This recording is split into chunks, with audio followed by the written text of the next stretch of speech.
No sé cómo contar esto sin que suene a sketch de humor negro, pero un sábado por la tarde, mientras buscaba un cargador detrás del sofá, encontré un condón. Uno sin usar, pero suelto, sin caja. El problema no era el condón en sí. El problema era que yo me hice la vasectomía hace 4 años y Laura toma la píldora desde hace 6. Lo cogí, lo miré como si fuera un insecto raro, y no supe si reírme o vomitar. Estábamos solos en casa, así que no podía usar la excusa de habrá sido de una visita. Tampoco lo tiré. Lo dejé exactamente donde lo encontré. Volví a colocar el sofá en su sitio. Me levanté, me hice un café, y me lo tomé de pie, mirando por la ventana como un robot que ha dejado de entender el mundo. Desde ese momento todo cambió. No dije nada. No pregunté. No monté una escena. Lo único que hice fue empezar a observar. Como si de repente me hubieran cambiado las gafas y ahora todo tuviera otro color, más sucio, más claro. Noté cosas que antes no quería ver. Las duchas largas al volver del trabajo, el bolso que ya no dejaba en la entrada, los días que decía que estaba agotada pero salía a despejarse. No te confundas, no me volví paranoico, me volví metódico. Si había una explicación inocente, aparecería sola. Pero si no, bueno. Entonces quería estar listo para que no me agarrase por sorpresa. Lo más jodido es que no quería tener razón. Una parte de mí, muy pequeña, muy infantil, esperaba que todo fuera un malentendido. Pero cuando empieza a oler mal, es raro que venga de una rosa. Y no pasó una semana hasta que vi algo que me quitó las dudas. No fue un mensaje, no fue una conversación. Fue algo tan simple como que salió a correr y volvió peinada y maquillada, con olor a perfume que yo no uso y una sonrisa de esas que no te pertenecen. Ahí empezó mi plan. Silencioso. Tranquilo. Preciso. El día que decidí seguirla no fue algo planeado con antelación, no fue una escena de película ni nada parecido, simplemente me levanté más temprano de lo habitual, no le avisé, no hice ningún comentario, no me inventé excusas, solo me vestí en silencio, desayuné lo mínimo y me senté en el coche a esperarla, el motor apagado, las ventanas apenas abiertas para que no se empañara el cristal, y con el corazón en una calma que parecía prestada, como si no me perteneciera del todo, como si estuviera haciendo esto por otro, como si todo lo que pasaría después ya estuviera escrito. Ella salió de casa pasadas las 7, como casi siempre, llevaba ropa deportiva, mallas oscuras, una camiseta gris y una sudadera atada a la cintura, las zapatillas que no se ponía desde antes del confinamiento, y en la mano una botella de agua que, por cómo la sostenía, parecía más un complemento que algo útil, como si necesitara justificar que iba a hacer ejercicio. La seguí con distancia, sin acercarme demasiado, sin perderla tampoco, ni siquiera miraba el móvil para no distraerme, solo sus pasos, sus cruces, su forma de caminar que conocía de memoria pero que, por primera vez, me parecía ajena. Caminó hasta la rotonda de la avenida del Ensanche, giró a la derecha, bajó por la calle que da a los garajes de los edificios nuevos y luego cruzó al otro lado como si fuera a tomar el camino del parque, pero no entró. Siguió hasta un portal que reconocí porque es donde vive su compañera de trabajo, Irene, aunque ya hacía meses que no mencionaba su nombre. Tocó el telefonillo, esperó, entró. Me quedé quieto. No bajé del coche. Miré la hora. Las 7:34. No me moví de allí hasta pasadas las 9:20, cuando volvió a salir. Esta vez el pelo lo llevaba recogido, la botella de agua ya no estaba, y la sudadera iba puesta, pero no parecía haber corrido ni un solo metro, no estaba sudada, no respiraba agitada, caminaba con calma, como quien vuelve de una reunión o de una cena, no de una carrera de 40 minutos. La seguí de nuevo, manteniendo la misma distancia, sin que notara nada. Al llegar a casa, fingí que apenas me estaba levantando. Me metí en la ducha, salí, Preparé café, le pregunté qué tal el entrenamiento y me respondió que no muy bien, que le costaba arrancar después de tanto tiempo sin salir, que había estado floja y que quizás debería volver a apuntarse al gimnasio. Le dije que sí, que quizás le vendría bien, y ella asintió como si habláramos del tiempo, sin cargar la frase de ningún significado especial, sin preocuparse siquiera por parecer creíble. Ese día decidí que necesitaba saber más. No bastaba con verle entrar y salir. No quería vivir con dudas ni construir teorías en mi cabeza. No era suficiente con intuir. Quería certezas. Así que al día siguiente, mientras Laura estaba en el supermercado, tomé las llaves de repuesto del coche y revisé la guantera, abrí el maletero, miré debajo de los asientos. No encontré nada sospechoso, nada raro, todo parecía normal, pero el tercer día, al revisar por segunda vez el compartimento pequeño que hay junto al freno de mano, encontré un recibo arrugado de una gasolinera en la A2, dirección Zaragoza, con fecha del sábado anterior. Lo raro no era solo el lugar, a casi 90 kilómetros de casa, sino la hora, 19:12. Esa tarde habíamos cenado juntos, pero ella había salido un rato antes diciendo que iba a ver a su madre porque se encontraba mal. No pregunté nada en ese momento.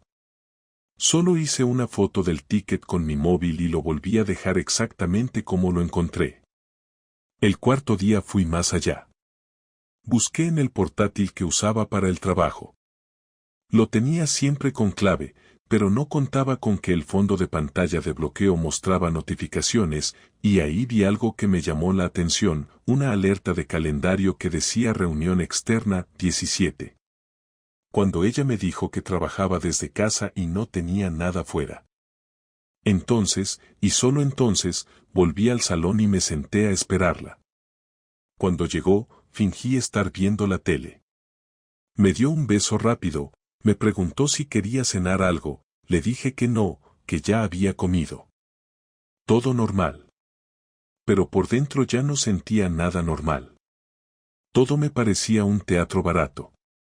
Cada palabra suya me sonaba a ensayo. Cada gesto me resultaba ensayado. No podía más. No quería seguir observando en silencio. Necesitaba romper algo, hacer ruido, sacudir la casa entera con una verdad que hasta entonces solo existía dentro de mí. Así que al día siguiente, sin darle tiempo a salir, le solté sin miramientos, ¿dónde estuviste el sábado por la tarde?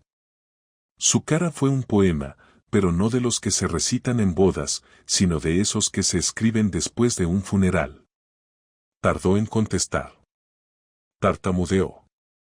Dijo que ya te lo dije, con mamá. Entonces le mostré la foto del ticket. No gritó. No negó. No lloró. Solo se quedó quieta, como si esperara una sentencia. Me preguntó, ¿me estás espiando? Le respondí que no, que simplemente estaba harto de vivir en una mentira. Que si iba a tener la decencia de decirme la verdad o si prefería que lo averiguara por completo por mi cuenta. Y ahí fue cuando dijo una frase que todavía me revienta la cabeza, no ha pasado nada, pero estaba con alguien. Me reí. Me reí como un idiota. Me reí porque no entendía qué quería decir con eso. Le dije que me explicara. Que si estaba con alguien, pero no había pasado nada, entonces ¿qué era lo que me estaba ocultando? Y me respondió con una mezcla de desprecio y cansancio, me gusta estar con él, hablar, sentirme distinta, no como aquí, donde todo es igual, siempre lo mismo.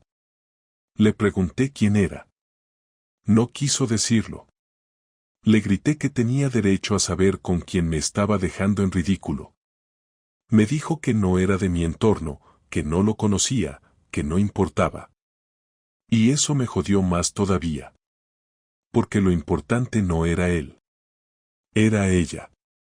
Era lo que estaba dispuesta a hacer mientras yo estaba en casa, cocinando, limpiando, creyendo que teníamos algo. No me defendí. No pedí explicaciones. No intenté arreglar nada. Solo la miré. Durante un buen rato. En silencio.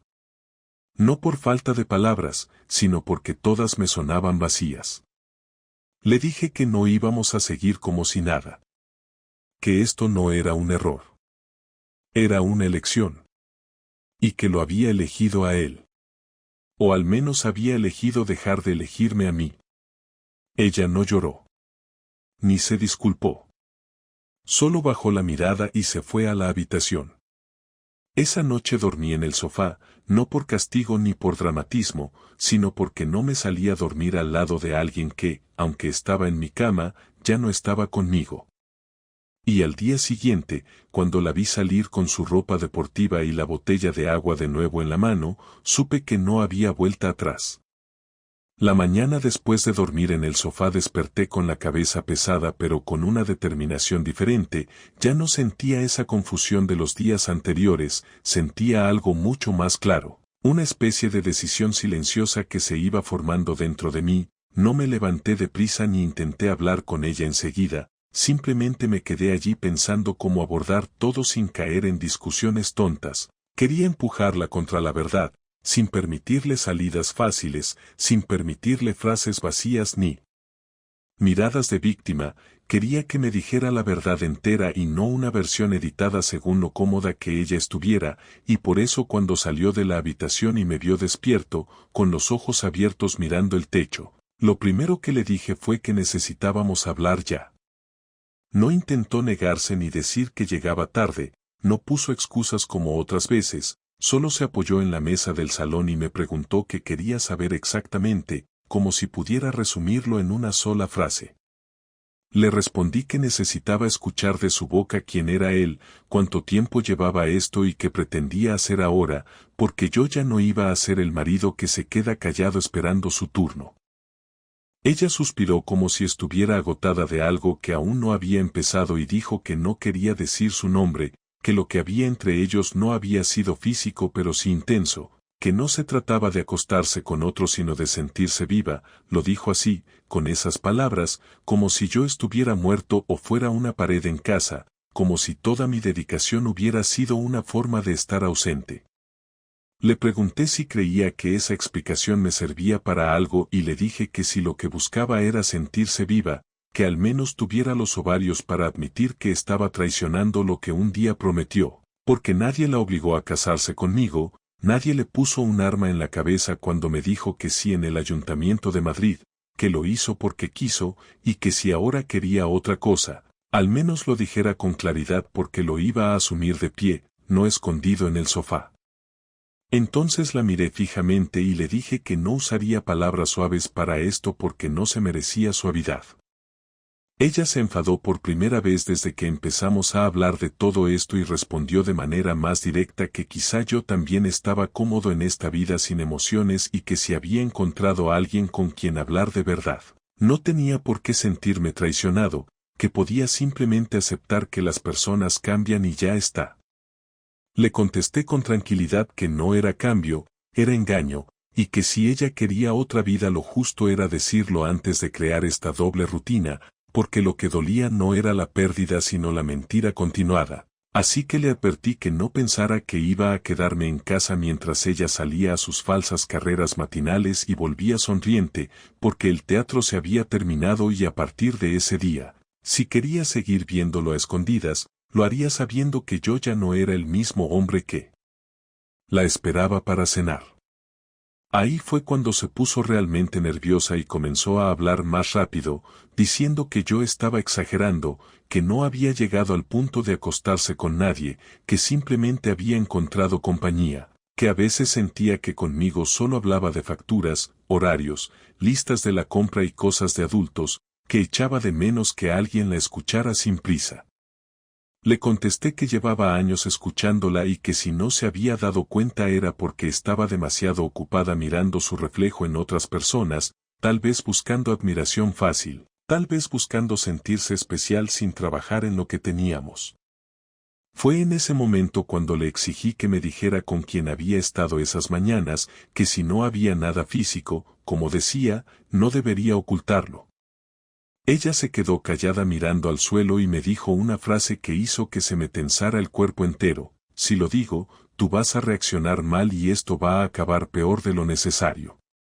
Me eché a reír, no porque fuera chistoso sino porque sonó como una amenaza moral disfrazada de advertencia cariñosa, así que me acerqué a ella y le dije bastante tranquilo, el daño ya está hecho, Laura, lo peor no es lo que digas, lo peor ya lo hiciste sin mí.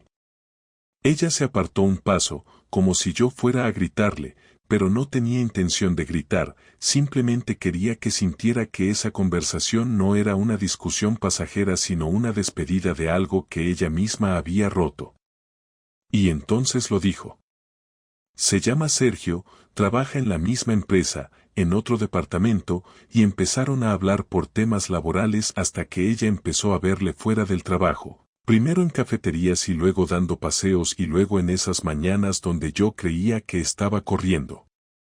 Eso fue lo que dijo, así tal cual, sin dramatismo, sin lágrimas. Yo respiré hondo y le pregunté si él sabía que seguíamos casados, me respondió que sí pero que según él nuestra relación estaba acabada hacía tiempo, que se daba cuenta incluso por nuestra forma de hablar en cenas grupales. Así que decidí reírme de nuevo y le dije que me parecía fantástico que él supiera tanto sobre nuestra vida, más que algunos familiares incluso, pero que lo próximo que iba a saber sobre mí no sería por boca de ella. Le pregunté si seguía viéndolo y no hubo pausa, dijo sí inmediatamente, así que le dije que a partir de ese momento tenía que empezar a hacerse a la idea de que yo también empezaría a tomar decisiones propias. Y que no iban a gustarle, y que iba a dejarle claro a ese tal Sergio que yo no era un figurante en esta historia. Fue entonces cuando ella perdió el control. Me dijo que no me atreviera, que no quería que él estuviera involucrado en una pelea o en una escena ridícula, que si yo le hacía algo ella no lo perdonaría nunca. Se puso nerviosa y casi empezó a llorar, y fue justo ahí cuando entendí cuánto le importaba su opinión, su tranquilidad, su imagen ante él, mucho más que mi dolor o mi vergüenza. Me acerqué a ella y le dije despacio que si tanto miedo tenía a que me acercara a ese tipo, entonces era porque entre ellos sí había algo físico, porque nadie tiembla por alguien solo por tomar un café, y ahí ella bajó la mirada y no contestó. Y ese silencio valió más que cualquier confesión. Le dije que esa tarde quería verlo. Que quería mirarlo a la cara. Que tenía derecho. Ella dijo que no pensaba permitirlo, que yo no tenía derecho a arruinar su vida social. Me reí en su cara y le contesté que su vida social no era mi prioridad y que si prefería ocultarse, eso solo confirmaba que había cruzado líneas que ni siquiera quería admitir. Ella me gritó que yo estaba actuando como un enfermo controlador. Yo respondí que no se trataba de control, se trataba de dignidad, de no permitir ser borrado mientras seguía cumpliendo mi papel de marido. La conversación duró casi 2 horas, no paramos ni para beber agua, y terminó con ella encerrándose en nuestra habitación y yo saliendo a caminar sin rumbo, solo para evitar golpear algo. Cuando volví por la noche, la casa estaba en silencio y la puerta cerrada. Me acosté de nuevo en el sofá sin decir una palabra. No había solución amable ya. Habíamos pasado el punto de no retorno y lo sabíamos los dos. Pero lo que ella aún no sabía era que al día siguiente yo sí pensaba encontrar a Sergio y hablar con él, y no de forma amistosa, sino cara a cara, sin filtros ni indirectas, para que entendiera que yo no iba a desaparecer tan fácilmente como otros maridos. Al despertarme aquella mañana sentí que ya no había nada que discutir dentro de casa, todo lo que teníamos que decir nos había quedado claro, así que me levanté antes que ella, me preparé un café rápido y me vestí con ropa normal, nada agresivo ni amenazante, pero sí cuidando cada detalle, quería que mi aspecto mostrara control, no desesperación. Ella salió de la habitación mientras yo me ataba los cordones, me miró con los ojos hinchados y me pidió que no hiciera ninguna tontería, que estaba dispuesta a hablar más tarde con calma, que si necesitaba espacio me lo daba, pero que no fuera a su empresa ni intentara buscar a Sergio. Le respondí que no era un niño al que hubiera que darle espacio, que era un hombre al que se le había ocultado algo grave y que ahora necesitaba hechos, no sesiones de terapia doméstica. Ella insistió en que lo que podía pasar si yo lo buscaba era impredecible. Le dije que lo impredecible fue encontrar un condón sin caja detrás del sofá y que desde ese momento, todo lo que vino después fue más claro que nunca. Salí de casa sin mirar atrás porque si lo hacía podía flaquear, y no quería flaquear, no ese día. Tenía la dirección de Sergio, no porque ella me la hubiera dado, sino porque la saqué del ticket de la gasolinera, aparecía el nombre de la salida y un pequeño recibo con un número de registro que me ayudó a seguir la pista. Lo busqué en internet, comprobé algunas direcciones de la zona y localicé un bloque de viviendas que coincidía con la zona donde ella había estado aquel sábado. No sabía si era el piso exacto, pero era un inicio claro. Cuando llegué, esperé en el coche observando la zona, varias personas entrando a trabajar, otras caminando con prisa por la avenida, algunos niños con mochilas y madres con cara de sueño, y todo transcurría con una normalidad que me resultaba casi extraña, como si mi vida fuera un fragmento fuera del guión y todo lo demás siguiera su rumbo habitual. No estaba nervioso, tampoco calmado, estaba en un punto intermedio, como si lo que iba a hacer fuera obligación y no elección. Bajé del coche a las 9:15, esperé en la acera frente al portal, mirando los nombres en los timbres sin pulsar ninguno. A los pocos minutos salió un hombre de traje con mochila al hombro. Lo reconocí por una foto que vi en el LinkedIn de la empresa. No me costó encontrarlo porque usé el nombre de pila que mencionó ella y lo crucé con algunos departamentos, ni siquiera tuve que entrar en perfiles privados, solo mirar los públicos. Era él. Caminaba sin prisa pero con aire de estar acostumbrado a su zona de confort. Lo seguí unos metros sin ocultarme mucho, hasta que se giró y me vio. Se le notó la incomodidad desde el primer segundo. Le dije su nombre con tono seco. Se detuvo y dijo, ¿puedo ayudarte en algo? Le contesté que sí, que podía ayudarme dejando de ocultarse detrás de excusas y dando la cara como adulto. Me preguntó quién era yo. Le respondí, soy el marido de Laura. Se le tensó el rostro y dijo que debíamos hablar en un lugar tranquilo, no ahí. Le dije que no había problema, que yo tenía todo el día. Fuimos a una cafetería cercana, nos sentamos en una mesa alejada, pedimos café. Yo lo miraba fijamente y él se ponía más incómodo con cada segundo. Decidí ir al punto exacto del asunto. Le pregunté desde cuándo pasaba todo. Me respondió que no tenía por qué darme detalles, que aquello era entre Laura y él, que no quería problemas. Me reí y le dije que los problemas ya existían, que yo simplemente estaba poniendo nombre a las cosas. Le dije que la única razón por la que estaba allí sentado sin levantar la voz era porque antes de tomar decisiones necesitaba escuchar su versión, aunque fuera una mierda disfrazada. Él dudó unos segundos, luego dijo que llevaba unos meses hablándole, que la veía triste, apagada, que sintió que necesitaba apoyo y que fueron acercándose poco a poco. Le pregunté que si su forma de dar apoyo incluía mentirle a un marido y verse en horarios inventados. No contestó. Solo dijo que no quería conflicto.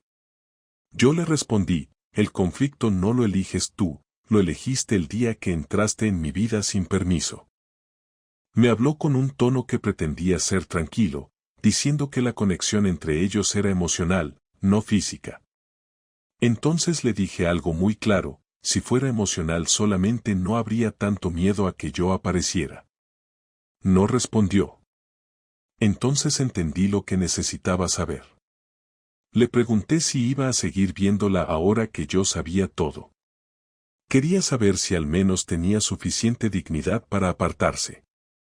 Me miró serio y dijo que eso dependía de ella, no de mí. En ese momento decidí que la conversación había ido lo suficientemente lejos como para seguir tomando notas mentales, así que le dije que estaba bien, que no esperaba nada más, pero que a partir de ese momento yo iba a proteger lo que era mío y que si quería seguir viéndola, tendría que hacerlo sabiendo que no iba a tener una vida tranquila con ella.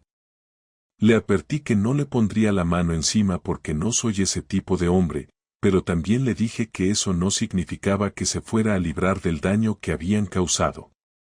Me preguntó qué pensaba hacer. Le respondí con calma que lo primero sería hablar con recursos humanos de su empresa. No para denunciar una relación, sino para informar de un posible conflicto ético entre personal de departamentos distintos durante el horario laboral. El color de su cara cambió. Intentó disimular pero no pudo. Y entonces añadí, dime si te apetece seguir viéndola con esa presión encima. Él se quedó callado. No contestó. Le dije que lo dejaría pensar unos días pero que el proceso ya había empezado. Me levanté de la mesa, dejé el dinero del café y antes de salir le dije la última frase de la mañana, ella tomará su decisión, pero tú no vas a salir ileso de esto. Salí a la calle sintiendo un peso distinto, como si algo se hubiera puesto en marcha finalmente. No era venganza física, no era rabia descontrolada, era otra cosa, algo parecido a una justicia que no necesita violencia para hacerse notar. Volví a casa sin avisar a Laura de nada, cerré la puerta y encontré su nota sobre la mesa diciendo que necesitaba unos días en casa de su hermana para aclararse y que habláramos cuando los dos estuviéramos tranquilos. No me molestó esa nota, al contrario, me dio tiempo libre para actuar con más precisión. Me senté frente al ordenador, entré en la web de la empresa donde trabajan y escribí un correo discreto pidiendo cita para revisar un asunto de comportamiento profesional. No mencioné nombres, solo pedí una reunión privada. Me di una ducha larga, comí algo sin ganas y me senté en el sofá con una libreta. Allí empecé a escribir todo lo que sabía, lo que había visto y lo que sospechaba. No porque quisiera hacerme la víctima sino porque necesitaba ordenarlo para actuar bien. No iba a perder el control ni iba a rogarle a nadie, tampoco iba a dejar que esto se diluyera como un mal fin de semana. Laura debía saber que yo no iba a desaparecer callado. Y Sergio también. Esto ya no era solo una historia de amantes escondidos. Esto sería una historia de consecuencias reales. Y lo mejor, es que acababa de empezar. Laura volvió a casa 3 días después, no mandó mensaje previo, no llamó para avisar, simplemente abrió la puerta como si nada y entró con una bolsa en la mano, vestida con ropa cómoda y sin maquillaje, sin rastro de haber dormido bien pero sin señales de llanto, parecía más cansada que afectada, como si todo lo que había pasado fuera solo un inconveniente y no el derrumbe de una relación de más de una década. Me encontró sentado en la cocina tomando café, no se sorprendió, no se detuvo, dejó la bolsa en el suelo y me dijo que necesitábamos hablar cuanto antes, que no quería seguir con silencios ni con este ambiente. Le respondí que estaba bien, que yo también quería hablar, pero que esta vez no iba a ser una charla para consolarla ni para negociar nada, que si había venido pensando que podríamos volver al punto anterior, se había equivocado de casa. Me miró sin moverse, como si no supiera si sentarse o quedarse de pie, como si buscara una postura segura. Le señalé la silla y se sentó. Lo primero que dijo fue que necesitaba decirme todo, sin interrupciones, que había estado con Sergio 2 veces de manera íntima, que todo lo que me había dicho antes sobre que era solo emocional era mentira, que no lo había confesado por miedo, porque pensaba que si decía la verdad lo perdería todo, pero que ahora se daba cuenta de que lo había perdido igual y que ocultarlo solo había empeorado todo. La escuché sin pestañear, sin moverme, sin mostrar emoción. No porque no sintiera nada, sino porque lo que estaba diciendo ya lo sabía, lo había visto en sus gestos, en su nerviosismo, en la manera en que defendía a ese tipo. Solo quería que lo dijera en voz alta para que no hubiera más espacio para que se lavara las manos. Cuando terminó de hablar, bajó la mirada, respiró hondo y se quedó en silencio. Yo seguí callado un momento más y luego le pregunté si había pensado dejarlo. Me respondió que durante los días fuera no le había escrito, que necesitaba espacio para entender si de verdad quería seguir con él o si lo nuestro aún tenía arreglo. Le pregunté si lo amaba y me respondió que no sabía lo que sentía, que con él se sentía distinta pero que conmigo se sentía segura. Le contesté que yo no quería ser la seguridad de nadie, que si necesitaba que alguien la haga sentir distinta, ese era su camino, pero que entonces no esperara encontrarme en la puerta cuando todo se derrumbara. Le dije que en esos días yo también había tenido tiempo para pensar, que no me había pasado las noches llorando ni mandando mensajes lastimeros, sino organizando las cosas, entendiendo en qué punto estaba parado y lo que significaba seguir o terminar algo que ella misma había destruido. Le aclaré que ya no era una cuestión de infidelidad, que eso era solo el inicio, que lo grave era la forma en la que me mintió, la manera en la que me trató como un objeto funcional mientras se entregaba emocional y físicamente a otro, mientras sonreía en la cena y me preguntaba por mi trabajo sin interés real, mientras fingía cansancio para evitar contacto y me culpaba de ser distante cuando ella ya estaba en otra historia. Le dije que no tenía odio, que no quería venganza ni ver su vida destruida, pero que ya no podía mirarla como antes, que el respeto había muerto y que sin eso no había base posible para continuar. Ella me pidió que no tomara decisiones precipitadas, que podía irse un tiempo más si necesitaba espacio, que si quería podíamos hacer terapia de pareja. Me reí sin levantar la voz y le dije que lo que yo necesitaba no era espacio sino claridad, que no tenía intención de compartir sesiones con alguien que, mientras hablaba con un psicólogo, seguía justificando lo injustificable. Le dije que si quería rehacer su vida con Sergio podía hacerlo sin mí de por medio, que no iba a detenerla, pero que tenía que asumir todo lo que eso implicaba, incluyendo hablar con nuestras familias, explicar por qué el matrimonio había terminado, hacerse cargo de que no había habido una crisis espontánea sino una traición sostenida.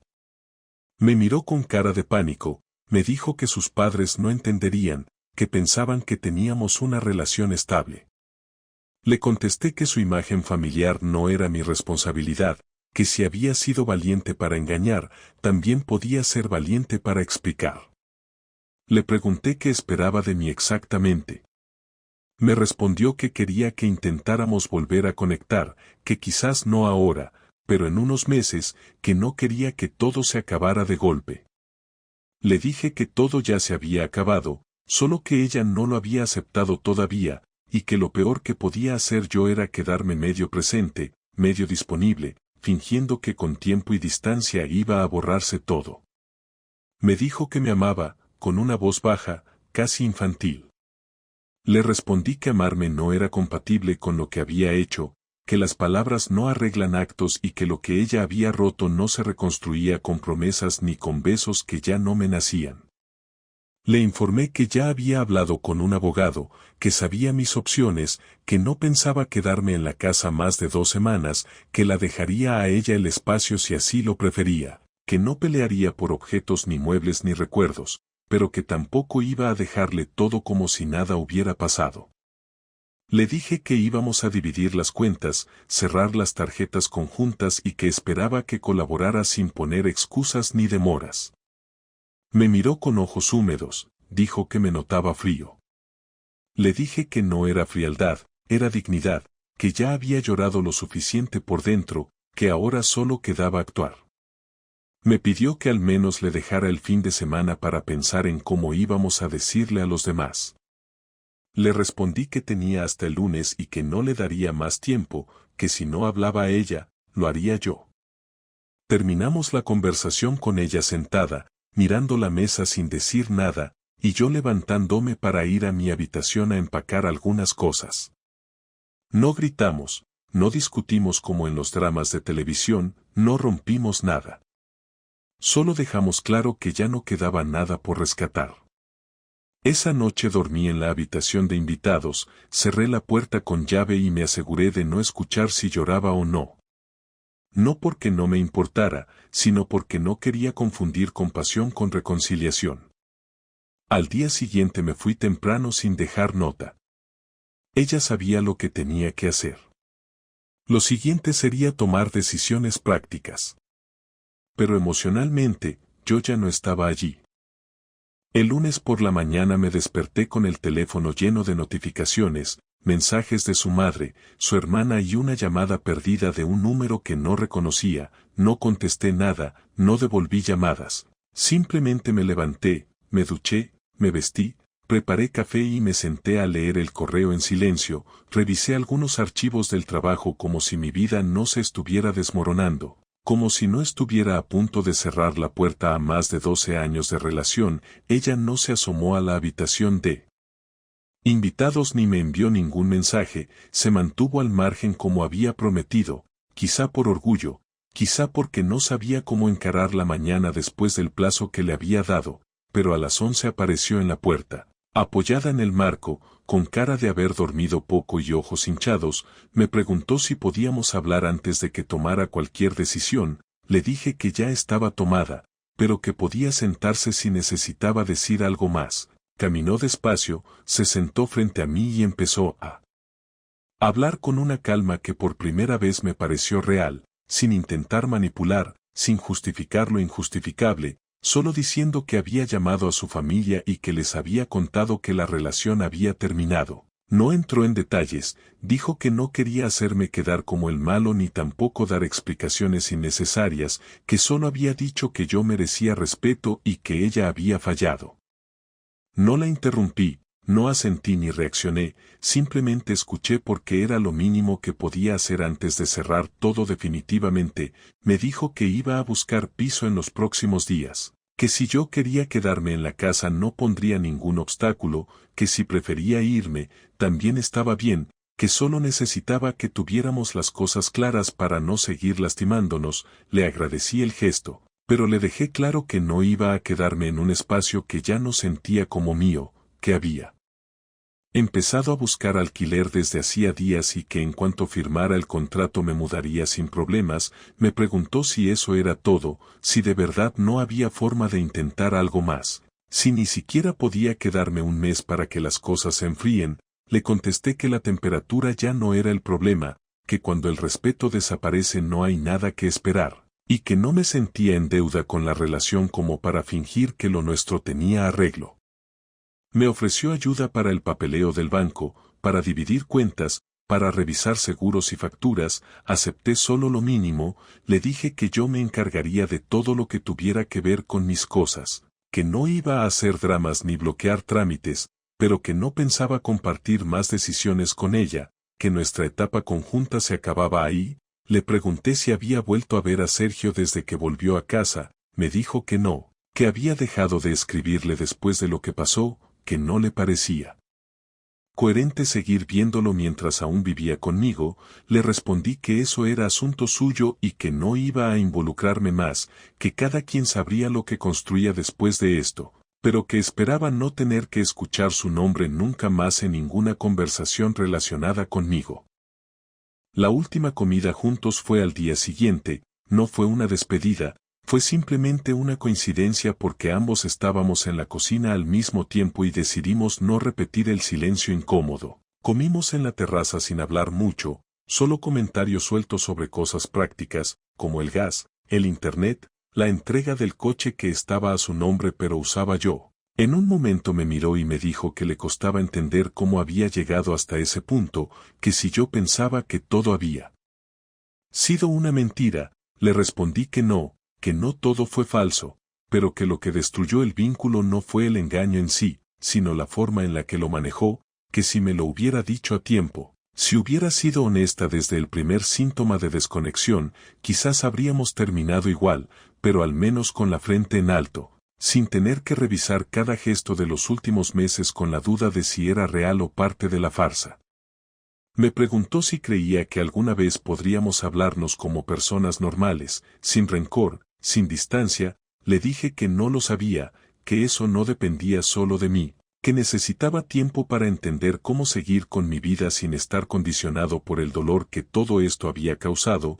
Le pedí que no se contactara conmigo por motivos emocionales, que si había algo urgente lo resolviéramos como adultos, pero que no quería mensajes de madrugada diciendo que pensaba en mí, que no quería intentos de reencuentro camuflados como disculpas largas. Me dijo que entendía, que no me molestaría con ese tipo de cosas, pero que si alguna vez necesitaba algo de su parte, solo tenía que decirlo. No contesté a eso. El día que me fui no hubo escena, no hubo lágrimas ni abrazos, cargué mis cajas al coche con la ayuda de mi hermano. Ella no apareció hasta que cerré la puerta de la casa y le dejé las llaves en el buzón. Me envió un mensaje unas horas después diciendo que esperaba que encontrara paz, que merecía ser feliz sin estar pendiente de nadie que no supiera valorarme. No respondí, no porque no valorara sus palabras, sino porque ya no sentía que tuviera nada más que decir. Cuando llegué al nuevo piso, desempaqué lo justo, me tiré en el colchón todavía sin sábana y cerré los ojos. No dormí, pero me quedé allí varias horas sin moverme. No había silencio ni ruido, solo una especie de vacío estable que no me resultaba doloroso, pero tampoco agradable. Era simplemente la confirmación de que ya no había vuelta atrás. Con el paso de las semanas recibí algunos mensajes sueltos, ninguno fuera de lugar, siempre correctos, preguntas sobre papeles, recordatorios de citas bancarias. Una vez preguntó si podía quedarse con un cuadro que habíamos comprado juntos. Le dije que sí, que no me importaba. Yo también comencé a reconstruir mi vida sin drama, sin grandes cambios, pero con otra forma de mirar las cosas. Empecé a salir más, volví a quedar con amigos que hacía tiempo no veía, me concentré en el trabajo y dejé que el tiempo hiciera su parte sin acelerarlo ni frenarlo. Me di cuenta de que el problema no había sido solo ella, que yo también había dejado de mirar con atención, que había caído en una rutina sin cuestionarla, que había confiado más por costumbre que por realidad. No guardo rencor, pero tampoco perdono del todo, no porque quiera castigarla, sino porque hay cosas que simplemente no se reparan, porque no todo error tiene arreglo, porque cuando alguien cruza una línea sabiendo que lo hace, ya no importa si vuelve atrás, esa huella queda, y uno aprende a vivir con eso. No desde la rabia, sino desde la memoria. Aprendí a estar solo sin sentirme vacío, a tomar decisiones sin pedir permiso, a dejar de justificar lo que no tiene justificación. No espero encontrar una historia perfecta ni creo que haya garantías en las relaciones, pero sí tengo claro que no voy a volver a regalar mi tiempo ni mi confianza a quien no esté dispuesto a cuidarlos como se merecen.